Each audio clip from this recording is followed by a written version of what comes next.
Welcome back to Coffee and Conversation.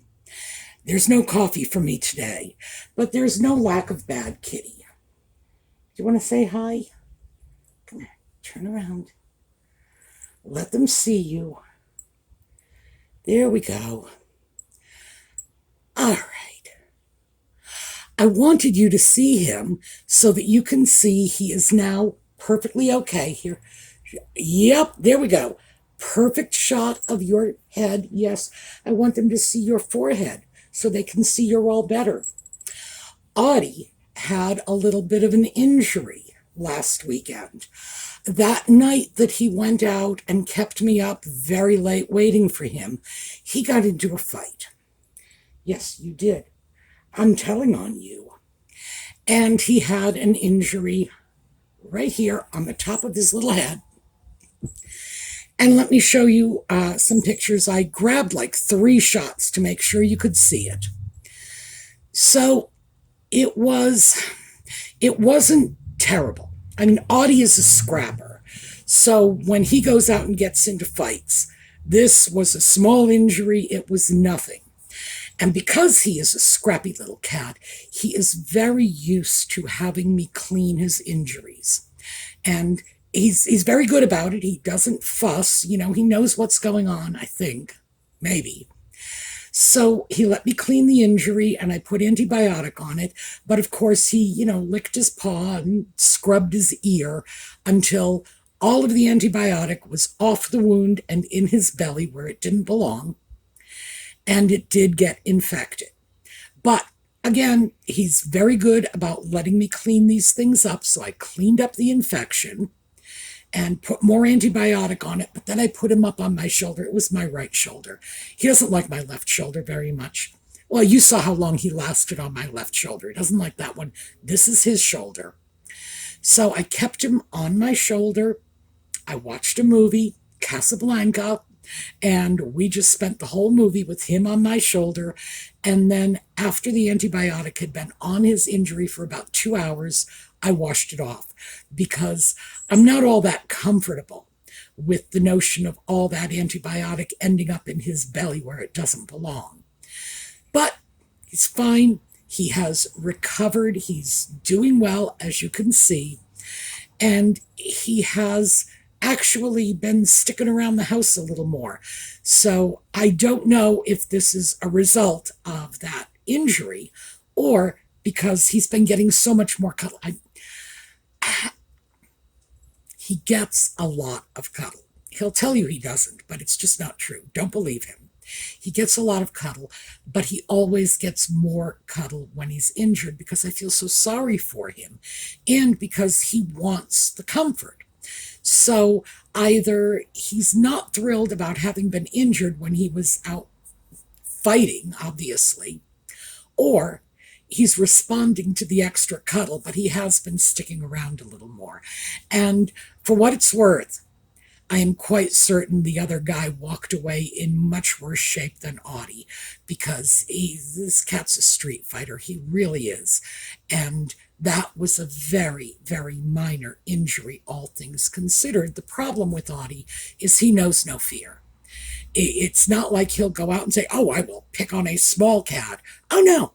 He's going after dogs. He's going after possums, foxes, you name it. And he has, on occasion, come back showing that he's gone up against something much bigger than he was.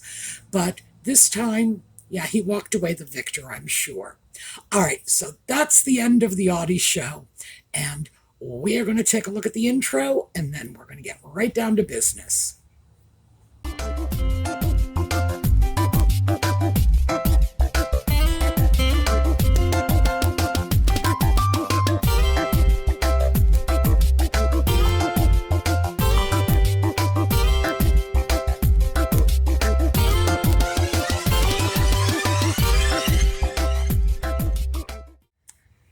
So, very quickly before we get started, no scarf today because it's very, very warm out, but still, we got our yellow. I should say, the yellow is for Catherine. The yellow is for Lex's mom. The yellow is for everybody fighting the good fight against cancer. So, may you all have a terrific outcome. And that noise in the background is my little tiny neighbor, Olivia. She's about 5, and she's clearly not having a very good day. But I'm quite certain nothing serious is wrong. I can usually tell from the tone of a child's cry, and that is an I'm not getting my own way cry. So let's hope. All right, I thought we would talk about scams today. And there's a reason for this. I get scam emails all the time. I keep file folders full of them. I'm sharing some of them with you today, and these are just out of my, well, one is out of my trash, but most of them are just out of my file folders full of scams. The reason I keep that file folder is occasionally I will go through the folder and touch base with some of the scammers when I feel like doing a little scam baiting. That's not what we're doing today. We are going to take a look at these scams because I've noticed an increase lately, and I've also noticed that they are becoming more sophisticated. And I thought it would do us some good to take a look at a few of these so that you can start to get a feel for what a scam email looks like so that you can identify it quickly and easily and dump it fast. One of the things that I want to stress is if you even think an email is a scam, don't respond to it. If it appears to be coming from a company with which you ordinarily do business, contact the company directly. Don't go through this scam email or call any of the numbers, write any of the email addresses that you see in there. No. Just get out of your email program and then Google the name and phone number of the company that is purporting to be sending you the email and deal with them directly. So just better safe than sorry in any case. But as I say, they're getting more sophisticated, but they still have plenty of red flags. And if we can spot them, if we can identify them, we can get rid of them long before they've even caused us a moment's worth of unease. And the way to do that is to see multiple scam emails, to see what they have in common, where the problems are. And I'm going to give you this one going into the gate, just right off. Whenever you get an email from a company, check the return address. The return address should match the company you're doing business with. Virtually every company out there has their own domain these days. So if you are getting an email from a Hotmail account, from a Gmail account, from an Outlook account, anything like that, we've even got one in the pile I'm going to show you that is coming from an Italian Hotmail, Gmail style account. Anything other than that company's domain, do not deal with it at all. Remember, the best way to avoid being scammed is to avoid any contact with the scammers. So let's get started. I'm going to show you some emails and we're going to pick them apart. So this is a pretty convincing email. We have the Walmart logo at the top. It then says order receipt, then order number. Now, I'm not going to bother reading the number to you. It's 8 digits. That's the important part. Walmart uses a 15-digit order number system. And common sense alone should be enough to blow this out of the water if you just stop and think about it. An 8-digit system does not even go from 1 to 100 million. And since Walmart has to keep copies of these orders for many years, the standard is 7, they may well keep them for longer. Common sense alone indicates that in the course of 7 years, Walmart is filling a lot more than 100 million orders. So, even if we didn't know they use a 15-digit system, our common sense would tell us there's something wrong with this. That's red flag number 1. Next, we have the date, April 29, 2024. So this is a recent scam email. And it's followed by order number, : if you haven't placed this order, call us immediately to block this transaction. I wouldn't exactly characterize this as a red flag, but it's an orange flag. Calling to cancel an unauthorized transaction certainly doesn't relate to order number. So why would they be in the same sentence? That smacks of a non-native English speaker. Below that, also in bold, asterisk, after delivery of product, Walmart doesn't bear any responsibility of refund. Well, we got 2 red flags here. 1, Walmart is spelled with a lowercase w.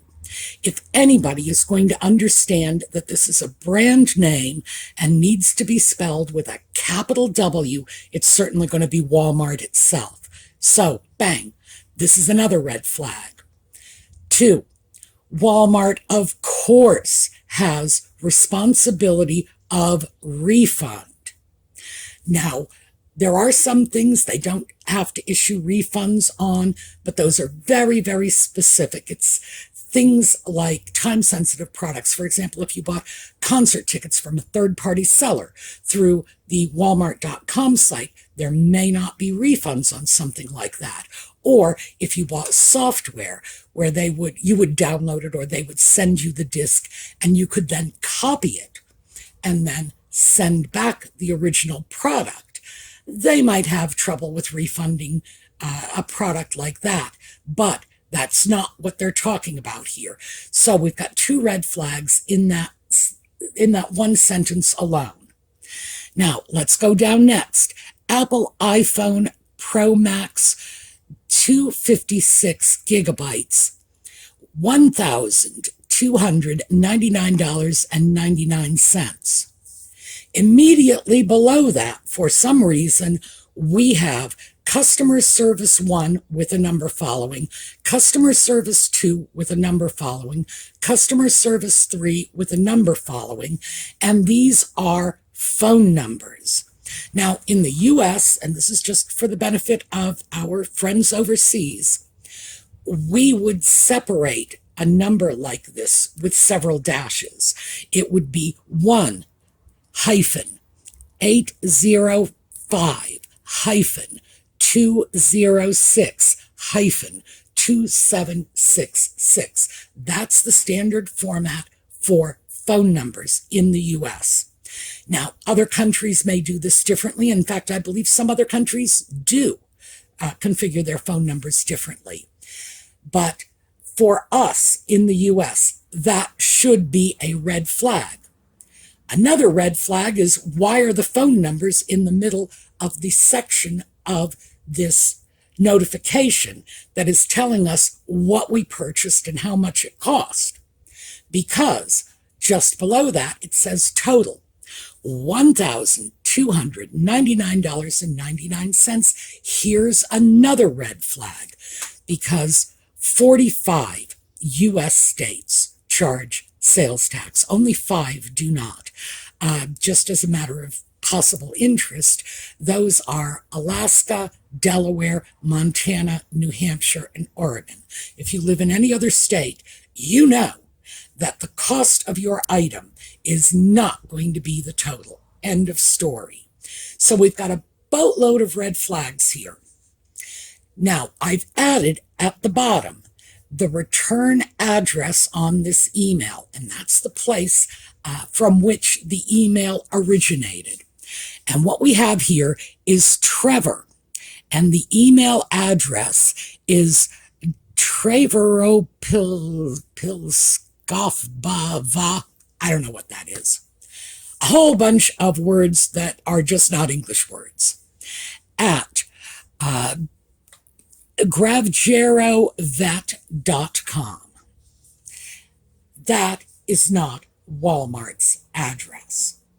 So, by the way, I did look up that particular domain, that grangerovet.com, and it's simply an ISP warehouse address, like clearinghouse address, like Hotmail or Gmail, but I believe this one is out of Italy.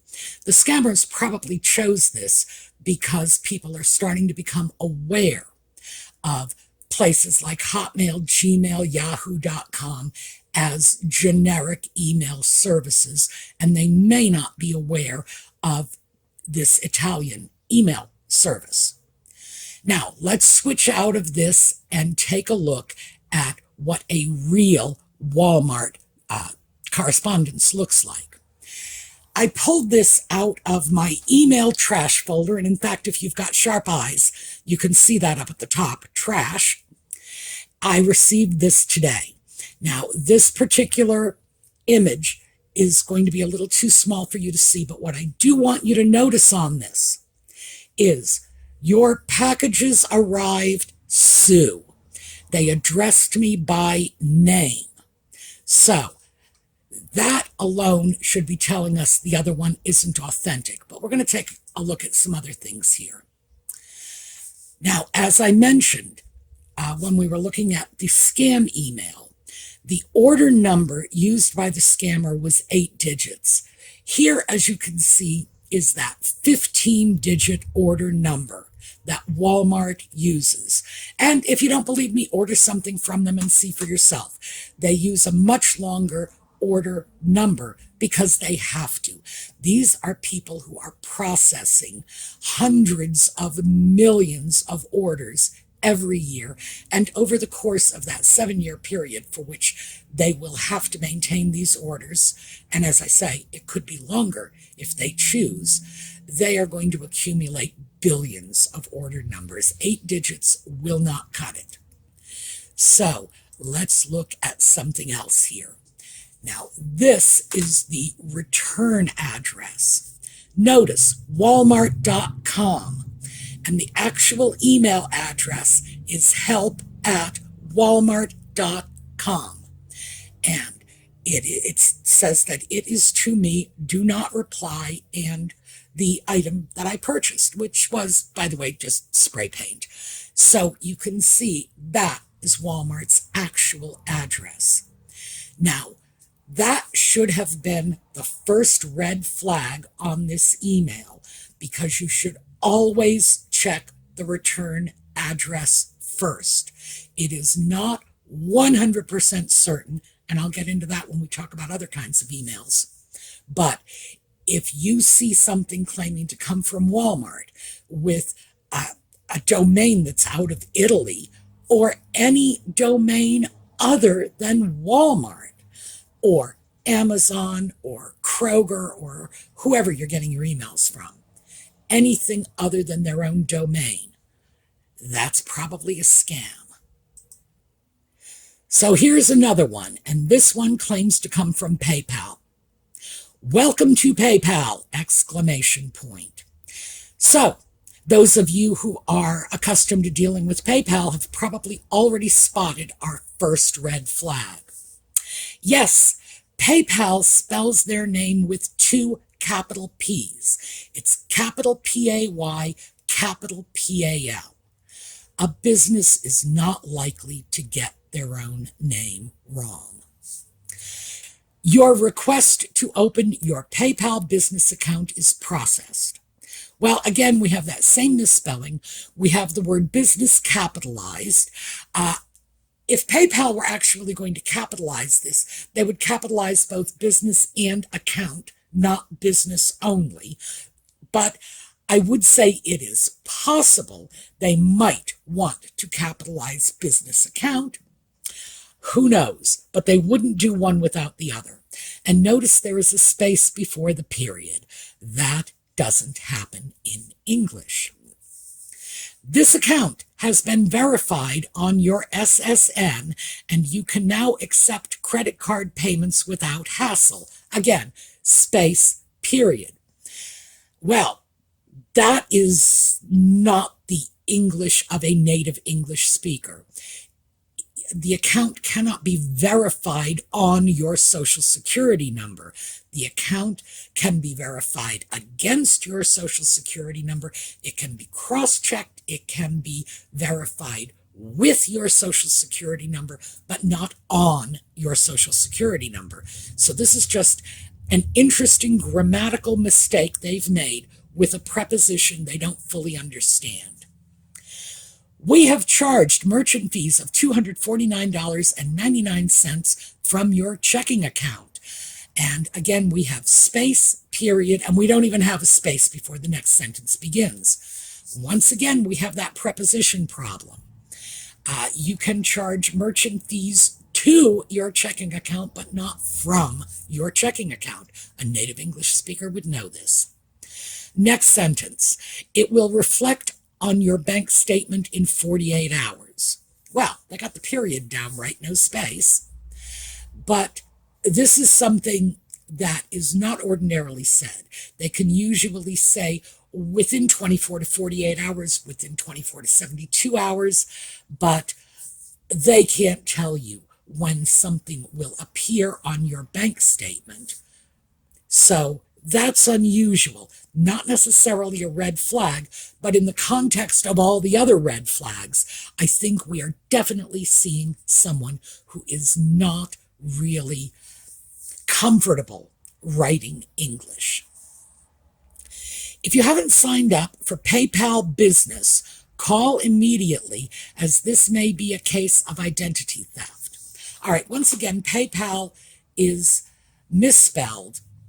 Business is capitalized as if PayPal Business is a separate company, which it is not. And they are encouraging you, just as with the previous email from the so-called Walmart, to question a transaction. Ordinarily, people don't do that. They confirm your purchase of an item, but they don't just right out at the start say, if you don't want this, we're going to help you get your money back. That's just not how businesses work. Okay, down to this section that is all in bold. Thank you, notice the capital U. No punctuation at the end of thank you. Team PayPal Business, not even sure what that is, but once again, PayPal is misspelled, and we have 2 phone numbers here. So, yeah, we got a lot of red flags in this one. Not quite as many as we had in Walmart, although Walmart, that email definitely had fewer spelling errors. So, now let's look at the bottom here. And this says Stuart. And underneath it says Stuart Green 12as@outlook.com, Brooklyn, New York, and an unsubscribe link. Well, this is weird because email accounts are not location based. In other words, an email account is one line, Brooklyn, New York is another line, and what they've done is they've combined 2 separate address forms, a physical location along with an email. Now, as we discussed with Walmart, PayPal has their own domain. PayPal is not going to use Outlook.com for their business correspondence. Now, we also have an unsubscribe link, and that unsubscribe link, don't ever click on any of these links. Just don't do it. Some of them can be very malicious. I have clicked on links like this, and I can tell you that if you do, and you're lucky and there's no malicious software attached to the link, what will happen is you will get transferred over, not to PayPal, but to a site that is either soliciting your information, confirming your email address for starters, and asking for your name, your address, who knows what else. They're seeking information. Remember, these are scammers. Do not make contact with them in any way. So, As we can see, this is all bogus. Oh, and by the way, the biggest overall red flag in all of this is that PayPal doesn't charge fees for opening business accounts. So, yeah, definitely a scam email. Now, let's take a look at another one, and this is Amazon. I wanted to hit the email accounts that were targeting merchants you were likely to be doing business with. So, this one, Amazon sales, valued member, and it has my email address in it. And that is my first red flag, because I do not use that particular email address for my Amazon purchases. I have a separate email address I use for them. A purchase of USD 1020, so that's $1,020, has been made using your debit card on 2/15/24. Info MSP Amazon, with 2 periods after it. Well, now they are targeting this to me personally, so I can certainly say Amazon has no access to my debit card. They certainly have access to a card I have on file with them, but they do not have access to my debit card, and there's no reason they should think they did. In case you have not done this transaction, please call on. And notice we've got a string of numbers, and as in that Walmart email, there's no hyphens separating this number cluster. And then it's followed by yet another number cluster from your registered mobile number. Well, Amazon doesn't have my mobile number on file, so I'm not sure what good that would do them. And this is so laughable. Never share your card number, CVV, PIN, OTP, internet banking, user ID, password with anyone. That is truly a laugh. And it's signed off, sincerely, Team Amazon, and then we have these same phone numbers in bold below. And again, there's no separation of this number cluster in either case. And once again at the bottom we have this unsubscribe link that says unsubscribe from this list or manage email preferences. Again, never click these links. Don't do it. Now, there's a great many problems with this, and most of them depend on your knowledge of how Amazon reports transactions. When Amazon reports a transaction, they use a completely different format, and they tell you what you have purchased. And these people are not telling me what I have purchased, and we can pretty much see this is just bogus. They don't have the logos, they don't have anything. It's far less professional than the first one we saw, the Walmart one. But still, they're targeting Amazon customers. And in this case, they want to attract your attention with a purchase number of over $1,000. It's big enough to be a concern if it really was a false purchase. But Amazon is a US-based company, and they do not list purchase of USD 1020.00. No, they would use a $. They would say $1,020. They might not even use a $. They might just throw 1,020 in the column in which they total your transaction amount. So, yeah, this is pretty amateurish, but still, it may well be convincing enough to lure some people in, especially since they did, in fact, use one of my email addresses. Just not the one I use for Amazon, and they have no way of knowing that.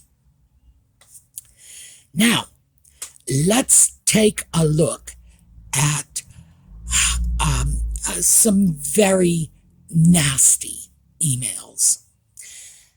And this is, I would throw this into the category of the problematic and threatening emails. So, this is the most recent one I received. Dear nothing, comma. We regret to inform you that our systems have detected content on your account that appears to violate the Child Pornography Act. This is a serious offense under both federal and state law, and we take such matters extremely seriously. Upon discovery of this violation, we have taken immediate action to suspend your account and restrict access to any associated services. We are cooperating fully with law enforcement authorities and will provide them with any necessary information to aid in their investigation.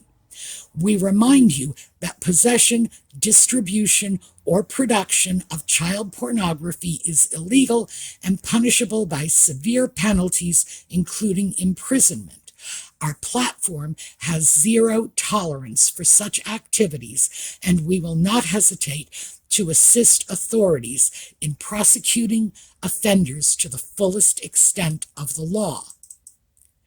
It goes on. If you believe this is a misunderstanding, or if you have any information to provide regarding this matter, please contact us immediately at long string of undivided numbers. Also, note a space before the period. We urge you to cooperate fully with law enforcement authorities and to cease any illegal activities immediately. Well, that's really rich, seeing as this is coming from scammers who are in the midst of committing illegal activities themselves. Please be aware that failure to comply with legal requirements or attempts to evade investigation may result in further legal action against you. Sincerely, Microsoft, followed by a long string of numbers that, again, have no hyphens in them. And it's signed off John, 57th Street, New York, New York. And the unsubscribe link. Now, 57th Street, street is not even capitalized, is not a legitimate address. You would have a number before 57th Street, but someone who is not from the United States, not familiar with New York City, might look at the fact that 57th Street, the name of the street itself, has a number and think, oh, there's the number I need. So, yeah, good clue. Again, the unsubscribe link, which we are not going to click. And now, this is the return address. John Williams, 4721 at outlook.com. Well, Microsoft most assuredly does have their own domain. Make no mistake about that. And there are a lot of things in this that can tell you this is completely bogus. Microsoft is not, well, not that we know of anyway, prowling around in your computer files. And even if they were, they are not a law enforcement agency. They have no right to take the law into their own hands and attempt to punish you by shutting down your computer services. Now, I have another one of these, and this is an older one. This one is from sometime last year. I had to dig it out of my old trash files because it's far less sophisticated. Quote, we have found instances of child pornography accessed from your IP address and MAC address. All right, we've got some problems there. First of all, it begins with a quotation mark, as you can see, but there's no close quotations. Obviously, the scammer copy-pasted this from somewhere else. Notice that address in Mac, the Mac address. Notice that that A is capitalized. IP address is not. So we not only have the capital A in address, which shouldn't be there, but we do not have consistency. That is another indication that this is someone who is not English literate. Okay, next up, you made a recent purchase of $389 at www.xvdeos.com. By the way, I looked that up, and it is a site called Smut, and it is truly raunchy. I spent approximately 3 seconds on that website before I said, oh, I must go away and throw up now. Okay, IP address, and it lists something that appears to be an IP address, no space, then MAC address, and lists something that appears to be a MAC address. Now keep in mind, either you are using what we used to call IBM compatible, or you're using a Mac. These are two different systems, two different computer types, two different operating systems, and you wouldn't be using both, not simultaneously. And that IP address, by the way, is not mine. So there's another flaw. A lot of people might not know that, though. That is the fact that these two systems are not the same is pretty well known, I would say. But not everybody knows what their IP address is. So I'm not going to put that up as a red flag. It's certainly a red flag to anybody who knows, but to someone who doesn't, maybe not.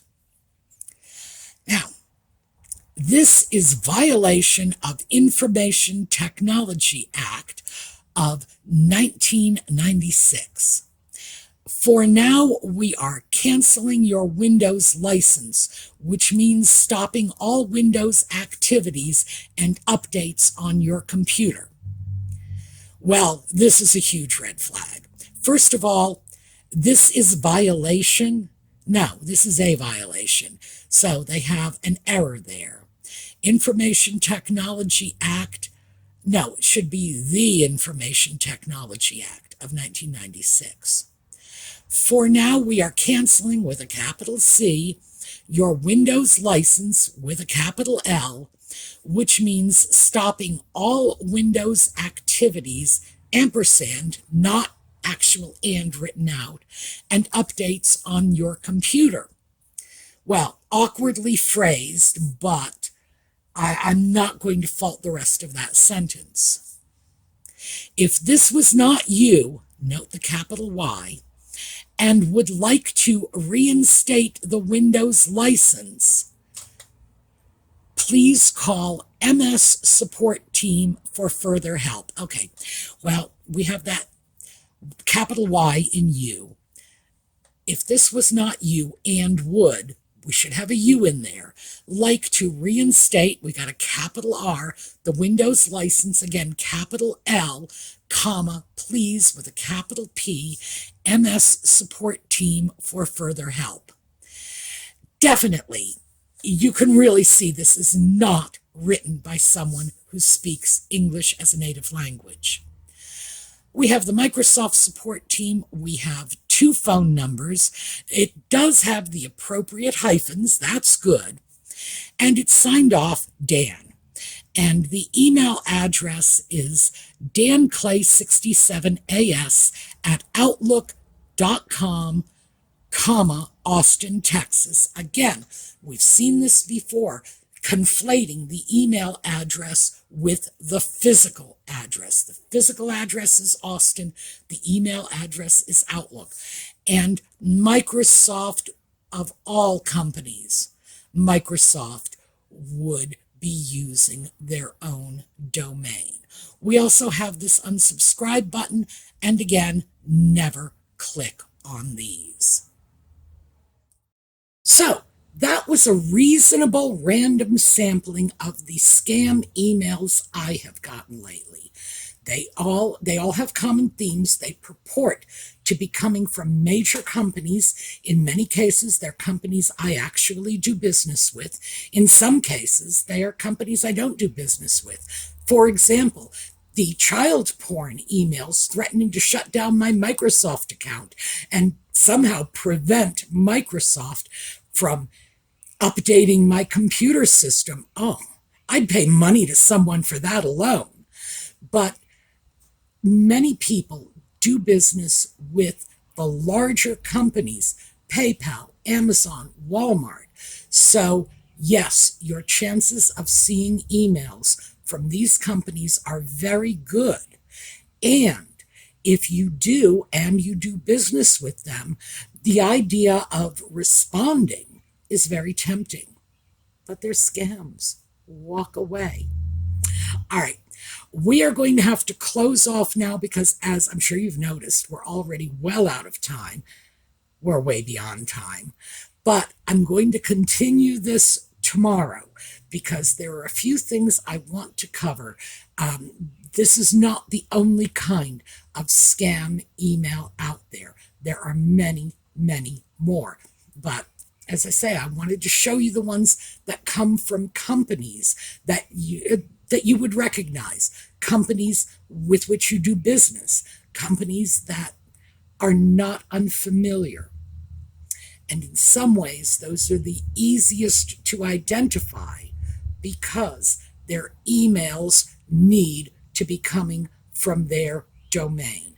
And I would absolutely encourage you to always look at the return address before you even open an email. Better safe than sorry. All right, that's what I have for you today. We are going to take a look at a slideshow on the way out, and we are going to pick this up with sort of scam email 2.0 tomorrow. Have a terrific day.